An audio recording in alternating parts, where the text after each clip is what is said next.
बिस्मिल्लाहिर्रहमानिर्रहीम। अस्सलाम वालेकुम क्लास 6। आज हम होप इकोनॉमिक्स का चैप्टर नंबर 2 स्टार्ट करेंगे, which is about food and nutrition. Food and nutrition क्या होते हैं? Food is a vital part of our life. Everything that a living being eats is called food. Food क्या चीज़ होती है? जो भी लिविंग थिंग्स यूज़ करती हैं, मतलब इस्तेमाल करती हैं डेली, उसको हम खाते हैं, आल लिविंग थिंग्स जो भी खाते हैं वो उसको हम फूड कहते हैं। और फूड जो है वो डिफरेंट सब्सटेंसेस का मजमूआ होता है। डिफरेंट सब्सटेंसेस मिलकर हमारा फूड बनाते हैं। और उन सब्सटेंसेस में जो इम्पोर्टेंट सब्सटेंसेस हैं वो क्या है? फ्रूट्स हैं, वेजिटेबल्स हैं, वीट है, मिल्क है। और ये सब जो सब्सटेंसेस हैं इन सब को क्या कहते हैं? न्यूट्रिएंट्स। मतलब फूड क्या होता है? Everything that we eat is called food. और न्यूट्रिएंट्स क्या है? What are nutrients? All substances which we eat are called nutrients. ठीक है? Food comes from animals and plant sources. It helps body grow and develop, produces energy and maintain a normal body temperature. Food is crucial to life and health. Thus, a healthy human being, if not given food for 8 to 10 days, can die of hunger. मतलब food हमारी body का इतना important part है कि food के बग़ैर हमारी body जो है प्रॉपर्ली ग्रो नहीं कर पाती, डेवलप नहीं हो सकती, और हमारी बॉडी को एनर्जी नहीं मिलती जिससे हमारी बॉडी वार्म अप रहती है। ठीक है? फूड के बग़ैर हमारी बॉडी जो है वो वार्म नहीं होती, उसको एनर्जी नहीं मिलती, और वो बाकी जितनी भी हम एक्टिविटीज़ करते हैं वो एक्टिविटीज़ इम्पॉसिबल है विदाउट टेकिंग फूड। तो फूड अगर कोई भी इंसान जो है 8 से 10 दिन तक अगर उसको फूड नहीं मिलता तो वो भूख से उसकी डेथ हो सकती है। तो ये फूड हमारी बॉडी का इम्पोर्टेंट पार्ट है कि इसके बग़ैर जो है 8 से 10 दिन तक अगर इंसान फूड ना खाए तो भूख से उसकी डेथ भी हो सकती है। तो इसलिए food and nutrition both are very important for all living organisms. ठीक है? अब क्या है न्यूट्रिशंस क्या होते हैं? Nutritions refer to those attributes of food which help the human being maintain his development, health and life. तो न्यूट्रिशंस क्या होते हैं? न्यूट्रिशंस हैं वो फूड के सारे कंपोनेंट्स होते हैं जो किसी भी ह्यूमन बीइंग के डेवलपमेंट, बॉडी की डेवलपमेंट, हेल्थ के लिए बहुत ज़्यादा ज़रूरी हैं। Every food differs from the other in its nutritional value.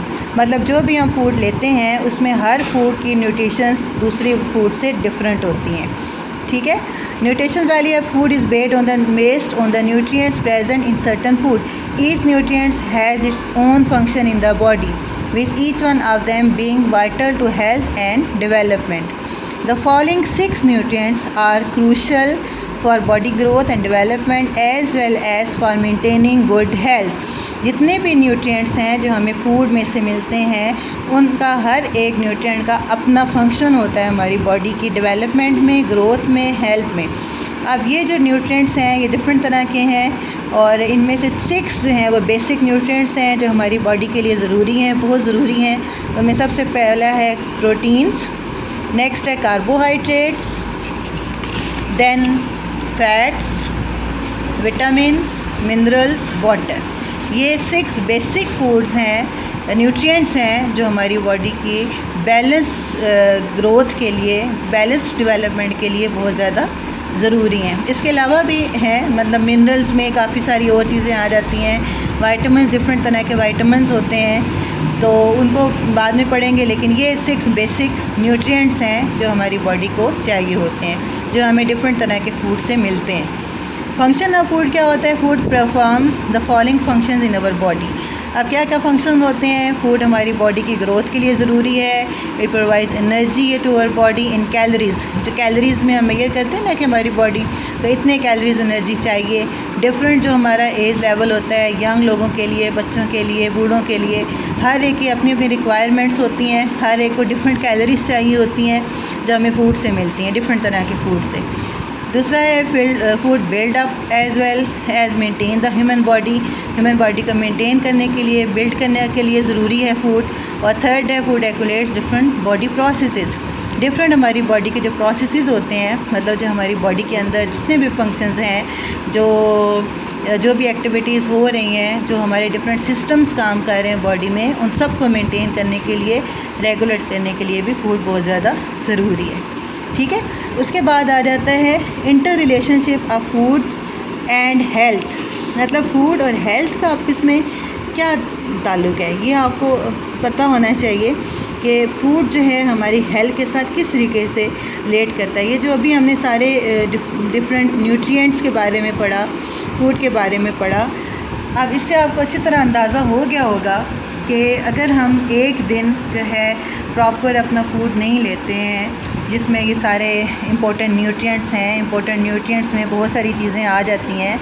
जैसे अगर हम रोटी नहीं खाते हैं तो रोटी हमें बेसिकली बहुत ज़्यादा एनर्जी प्रोवाइड करती है। ठीक है, तो रोटी जो है, जो वीट जिसको हम कहते हैं वीट से रोटी बनती है, रोटी जो है हमारी बॉडी का बहुत बेसिक न्यूट्रिएंट है, ये हमारी बॉडी को चाहिए होता है और रोटी से ही बॉडी को सही मायनों में एनर्जी मिलती है। ठीक है, इसके अलावा जो डिफरेंट न्यूट्रिएंट्स हैं, जैसे फैट्स हैं, वाटर है, डिफरेंट तरह के विटामिन्स हैं, डिफरेंट तरह के मिनरल्स हैं, जैसे आयरन है, कैल्शियम है, फास्फोरस है और डिफरेंट तरह के मिनरल्स हैं कि हमारी बॉडी के हर पार्ट की ग्रोथ के लिए, फंक्शनिंग के लिए बहुत ज़रूरी हैं। अब ये जो मिनरल्स हैं डिफरेंट, जैसे आयरन है, calcium, phosphorus, other minerals elements are needed for the strength of muscles and functioning of nerves. ये सारे जो मिनरल्स अभी यहाँ पे आयरन है, कैल्शियम है, फास्फोरस है, ये हमारे मसल्स को स्ट्रेंथन करने के लिए ज़रूरी हैं। इसके अलावा हमारे नर्वस सिस्टम जो है उनकी फंक्शनिंग के लिए ये एलिमेंट ज़रूरी हैं। They are part of the complex mechanism which cause blood to clot after an injury. मतलब ये भी एक कॉम्प्लेक्स मैकेनिज़्म होता है हमारी बॉडी में जो ब्लड की क्लॉटिंग के लिए ज़रूरी होता है। आफ्टर इंजरी जब ज़ख़म लगता है तो ब्लड क्लॉट करना ज़रूरी होता है। अगर ब्लड क्लॉट नहीं करेगा, मतलब जमेगा नहीं, तो फिर वो काफ़ी सारी कॉम्प्लिकेशंस आ जाती हैं हमारी बॉडी में। तो ये मिनरल जो हैं ये इसलिए भी ज़रूरी होते हैं हमारी बॉडी के लिए कि हमारी बॉडी का जो सिस्टम है उसको प्रॉपरली रेगुलेट करें या उसको फंक्शनिंग जो है उससे बेहतर हो। Moreover they assist in the transport of oxygen and carbon dioxide to and from the cells. और ये आपको पता है कि जो हमारा सर्कुलेटरी सिस्टम है, जिसमें हम, या रेस्पिरेटरी सिस्टम है, जितने सिस्टम्स हैं कि हम ऑक्सीजन इनहेल करते हैं, कार्बन डाइऑक्साइड हम एक्सहेल करते हैं, तो ये जो ट्रांसपोर्टेशन होती है इसके लिए भी ये जो डिफरेंट मिनरल्स हैं ये बहुत ज़्यादा ज़रूरी हैं। इसके अलावा इन मिनरल्स की वजह से ही हमारी बॉडी जो है डिफरेंट डिजीज़ के अगेंस्ट जो है वो फ़ाइट करती है या डिफरेंट जर्म्स को मारती है, मतलब एंटीबॉडीज़ बनाती है, या हमारी बॉडी का इम्यून सिस्टम बेहतर होता है। वाटर, आपको पता है कि वाटर हमारी बॉडी में क्यों ज़रूरी है। Water help in absorption of certain nutrients by the body. अगर हम पानी का इस्तेमाल नहीं करेंगे तो जो भी न्यूट्रिएंट्स हम लोग इस्तेमाल कर रहे हैं हमारी बॉडी के अंदर अच्छी तरह से एब्जॉर्ब नहीं हो पाएंगे, जिसकी वजह से कॉम्प्लिकेशंस हो सकती हैं। ठीक है, moreover we needed water for excretion of waste. हमारी बॉडी से जो वेस्ट मटेरियल निकलता है in the form of urine या in the form of stool, इस सब के लिए भी जो है वो पानी बहुत ज़्यादा ज़रूरी है। ठीक है, food and health are deeply interrelated. मतलब इन सब चीज़ों का क्या मतलब है कि फ़ूड और हेल्थ दोनों एक दूसरे के साथ बहुत ज़्यादा गहरे रिलेट करते हैं कि अगर फूड प्रॉपर नहीं होगा तो हमारी हेल्थ प्रॉपर नहीं होगी, अच्छी नहीं होगी। अगर हम प्रॉपर फूड नहीं लेंगे तो हमारी हेल्थ अफेक्ट करेगी। अगर हमारा फूड बैलेंस्ड है तो उसमें तमाम तरह के न्यूट्रिएंट्स जो हैं जो हमारी बॉडी के रिक्वायरमेंट्स के मुताबिक पूरे हैं तो हमारी हेल्थ भी उससे बहुत अच्छी होगी। ठीक है, तो ये रिलेशन है फूड और हेल्थ का। उसके बाद आ जाता है बेसिक फूड ग्रुप्स। ये हमने छोटी क्लासेस में पढ़े हुए भी हैं कि बेसिक फूड ग्रुप्स हैं वो कौन कौन से हैं। There are different basic food groups, basically ये तकरीबन 5 हैं। उनमें ये यहाँ पे आपकी बुक में मेंशन है।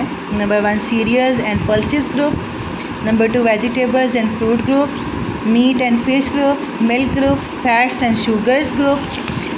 ये बेसिक ग्रुप। आगे हम इसकी पैरामिड है कि इनकी हमें कितनी अमाउंट में ये रिक्वायर्ड हैं हमारी बॉडी को। ठीक है, इसमें सबसे ज़्यादा अमाउंट में हमें चाहिए सीरियल्स एंड पल्सेस ग्रुप। ठीक है, जिसमें दालें आ जाती हैं, वीट है, बार्ले है, मतलब ये सारी जो चीज़ें हम डेली इनको इस्तेमाल करना चाहिए। उससे ऊपर मतलब उससे कम अमाउंट में हमें चाहिए फ्रूट ग्रुप और वेजिटेबल्स। मतलब सबसे ज़्यादा अमाउंट में हमें जो रिक्वायरमेंट है हमारी बॉडी को वो सीरियल्स एंड पल्सेस की है। उसके बाद वेजिटेबल्स एंड फ्रूट ग्रुप आ जाते हैं। उससे कम हमें चाहिए milk group, meat and fish group. मतलब इसकी हमारी बॉडी को में जो है फ्रूट वेजिटेबल के बाद जो इम्पोर्टेंट है वो है milk and meat fish group. और उसके बाद सबसे एंड पे है फैट्स एंड शुगर ग्रुप, कि इसकी रिक्वायरमेंट हमारी बॉडी को बहुत कम है, कि हम सबसे कम जो है हमारी बॉडी को फ़ैट्स और शुगर ग्रुप चाहिए। मतलब चीनी की और जो फैट्स है इसकी अमाउंट जो है वो हमारी डाइट में कम होनी चाहिए प्रॉपर बैलेंस डाइट के लिए। ठीक है, ये पैरामिड जो है ये डिफरेंट जो फूड ग्रुप्स है इसको शो कर रही है। तो पैरामिड ऊपर से नीचे जो है जो भी फूड ग्रुप्स हैं मतलब ऊपर से नीचे ये इनकी अमाउंट बढ़ती जा रही है और नीचे से ऊपर जाएँ तो इनकी अमाउंट कम होती जाती है। ठीक है, उसके बाद आ जाते हैं ये डिफरेंट फूड ग्रुप्स को कि इसमें कौन कौन से चीज़ें शामिल हैं। जैसे सीरियल्स एंड पल्सेस हैं। This group includes breads, pasta, whole grain such as wheat and rice, breakfast cereals. मतलब ये ऐसा ग्रुप है कि इसमें तकरीबन ये चीज़ें हम डेली इस्तेमाल करते हैं। जैसे आटा है, मतलब गंदम है, चावल हैं, दालें हैं, पास्ता है, ये चीज़ें ब्रेड वगैरह ये डेली यूज़ में आती हैं। ठीक है, उसके बाद आ जाती हैं number 2 vegetables and fruit groups. ठीक है, अब इसके भी हमारी बॉडी को डेली ही रिक्वायरमेंट है। मतलब इस बैलेंस अगर रखना है हमने अपनी बॉडी का सिस्टम तो उसके लिए फिर हमें फ्रूट एंड वेजिटेबल भी डेली रिक्वायर्ड हैं। ठीक है, द ग्रुप प्रोवाइड्स। अब इस ग्रुप से या फ्रूट्स एंड वेजिटेबल्स हमें क्या प्रोवाइड करते हैं? Vitamins and minerals. जैसे आपको पीछे मैंने बताया कि विटामिन्स एंड मिनरल्स जो हैं ये हमारी बॉडी की प्रॉपर फंक्शनिंग के लिए, वो ब्लड क्लॉटिंग के लिए, ब्लड को रेगुलेट करने के लिए, रेस्पिरेटरी सिस्टम को रेगुलेट करने के लिए ये बहुत ज़्यादा ज़रूरी हैं। उसके बाद आ जाते हैं मीट एंड फिश ग्रुप। अब ये फ्रूट एंड वेजिटेबल के बाद जो इम्पोर्टेंट है वो है मीट एंड फ़िश। इसमें हर तरह का मीट आ जाता है, beef, mutton, chicken, fish, eggs. मतलब ये सारे प्रोटीन्स हमें प्रोवाइड करते हैं। ठीक है, और प्रोटीन हमारी बॉडी के लिए क्यों ज़रूरी होता है कि हमारी बॉडी में जो तोड़ फोड़ होती है, जो डिफरेंट एक्टिविटीज़ होती हैं कि सेल्स नए बनते हैं, मतलब बॉडी की जो ग्रोथ का प्रोसेस है उसके लिए प्रोटीन बहुत ज़्यादा ज़रूरी है। और ये प्रोटीन जो हमें डिफरेंट फॉर्म्स में अवेलेबल होते हैं बॉडी में। This food group provides proteins, iron, thiamine, riboflavin and niacin. ये सारी चीज़ें जो हैं ये प्रोवाइड होती हैं by different kind of meats. ठीक है, our daily diet should contain 2 or more servings from this food group. तो हमारी डेली डाइट में भी ये सारी चीज़ें जो हैं हमारी डाइट में शामिल होनी चाहिए। ये भी हमारी डेली डाइट का हिस्सा है, लेकिन फ्रूट एंड वेजिटेबल्स और पल्सेस के बाद। उसके बाद एंड पे आ जाता है जो सबसे कम रिक्वायरमेंट है हमारी बॉडी को, वो है फैट्स की और शुगर की। To meet the energy need, sugar, cake, jam, butter, fats and oils are added in the food. These foods provide very little nutrients, though they are rich in calories. This makes them as essential part of the daily diet. ये भी daily diet में है लेकिन इनकी amount हमें बहुत कम amount में ये चाहिए होते हैं। The nutrition knowledge and economic condition of people affect the choice they make of food that they eat. Though all food groups provide the same kind of nutrients, but their proportion is different in each food. अब इसका क्या मतलब है कि ये सारी तरह के जो ग्रुप्स हमने अभी पढ़े हैं ये सब हमारी बॉडी को चाहिए होते हैं, लेकिन ये है कि इनकी जो क्वांटिटी है, अमाउंट जो है वो डिफरेंट है। तो इसमें कोई हमें ज़्यादा चाहिए है, कोई कम चाहिए होता है। मतलब इन सब का एक प्रॉपर प्रोपोर्शन होता है जो हमें रिक्वायर्ड होता है। Milk and grain groups do not have a great difference in this regard, however the difference is much obvious between fruits and vegetable groups and the meat group. However, despite the fact if a person does not take milk, his calcium needs are never met by taking ice cream and cheese. अगर इंसान दूध नहीं पीता तो ice cream या चीज़ जो हैं वो उसकी कमी को पूरा नहीं कर सकते। मतलब दूध बहुत ज़्यादा ज़रूरी है। आइसक्रीम या चीज़ अगर खा लें और दूध ना पिएं तो वो उसकी कमी को पूरा नहीं कर सकते।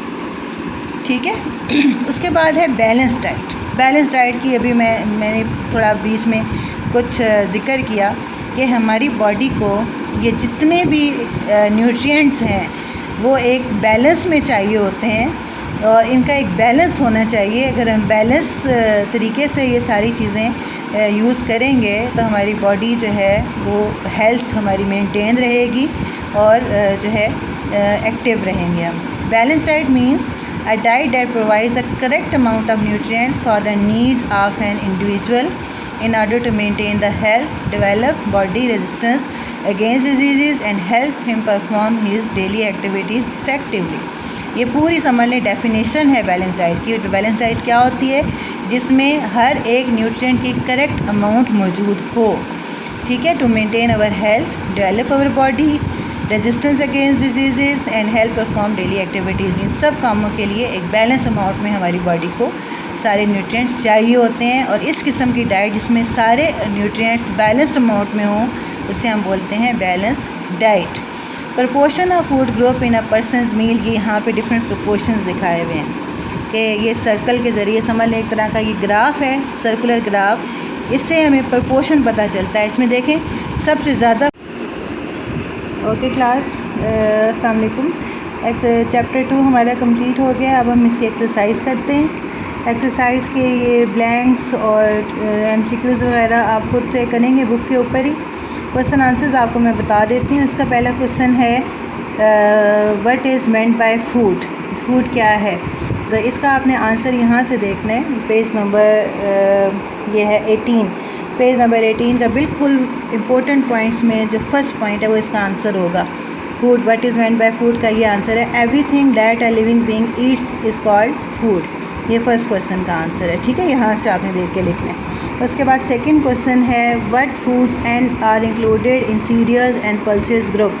सेकंड क्वेश्चन जो है इसका आंसर आपने पेज नंबर 14 से लिखना है। पेज नंबर 14 में ये जो cereals and pulses group topic है ये आपने पूरा इसमें लिख देना है, ठीक है। ये 2-3 लाइनें हैं, यहाँ से लेके आपने यहाँ तक इसका आंसर लिखना है। उसके बाद थर्ड क्वेश्चन है आपके पास। Third is what function does food perform in the body. Body में फूड क्या क्या फंक्शंस परफॉर्म करता है ये आपने यहाँ से लिखना है। पेज नंबर 12 है। पेज नंबर 12 से आपने स्टार्ट करना है इसको और ये यहाँ से पहला पैराग्राफ आप लिखेंगे। The human body is like complex machinery, it needs food to maintain healthy and active body in the same way a machine needs petrol, water, oil etcetera to be done properly. पहला paragraph आप लिखेंगे, उसके बाद आपने ये सारा छोड़ के यहाँ से शुरू करना, यहाँ से, ठीक है, यहाँ से ये बिकॉज तक आपने नहीं लिखना, मतलब बीइंग हेल्दी से लेके बिकॉज तक आपने क्रॉस कर देना है। ये सारी चारों लाइनें नहीं आएंगी। पहला पैराग्राफ लिखने के बाद आपने यहाँ से शुरू करना है अगला। फूड रेगुलेट्स, यहाँ से इसको मैं यहाँ पे आपको मार्क कर देती हूँ। यहाँ पे आपने जो है इसको पहला पैराग्राफ आपने लिखना है थर्ड के आंसर में, यहाँ से लेके यहाँ तक, ठीक है, ये करना है। उसके बाद आपने यहाँ से शुरू करना है, ये इधर से यहाँ से लेके आपने ये पूरा आगे यहाँ तक इसको कंप्लीट करना है, यहाँ तक ये, ठीक है। तो ये आ जाएगा आपका थर्ड क्वेश्चन का आंसर, ठीक है। यहाँ से food regulates body process, water, carbohydrates, proteins provide heat and energy to the body, proteins are vital for growth, repair and maintenance of the body। फिर मिनरल्स आ जाते हैं, मतलब हर एक जो भी इम्पोर्टेंट मटेरियल है, मिनरल है, जो है इसकी सारी फंक्शनिंग लिखी हुई है। तो ये यहाँ तक आपने इसका आंसर लिखना है थर्ड क्वेश्चन, ठीक है। उसके बाद जो है अगले पेज पे आ जाएं। एक्सरसाइज का जो है नेक्स्ट पेज, पेज नंबर 20। इस पे ये आपने डायग्राम है, इसको आपने लेबल करना है। ये बुक पे ही आप लेबल कर लेंगे, ठीक है। ये बुक पे बनी हुई है, बुक से देख के आपने ये सारी इसकी लेबलिंग करनी है। फूड ग्रुप्स के बारे में बताना है, ये कौन सा है, ये कौन सा है, ये कौन सा है, ये कौन सा है। उसके बाद अगला क्वेश्चन है ये कॉलम्स बने हुए हैं, इसमें फूड ग्रुप्स लिखे हुए हैं और ये जो नीचे डायग्राम्स हैं इनमें से चूज़ करके आपने इस कॉलम को फिल करना है कि कौन सा फूड जो है वो किस ग्रुप में आएगा। ठीक है, ये भी आप अपनी बुक पे करेंगे। ठीक है, ये दोनों क्वेश्चन आपने बुक पे ही करने हैं, फिल करने हैं। बाकी जो आपको मैंने ये क्वेश्चन दिए हैं 3 क्वेश्चन जो आपके एक्सरसाइज में हैं, ये आपने अपनी कॉपी पे लिखने हैं। ठीक है।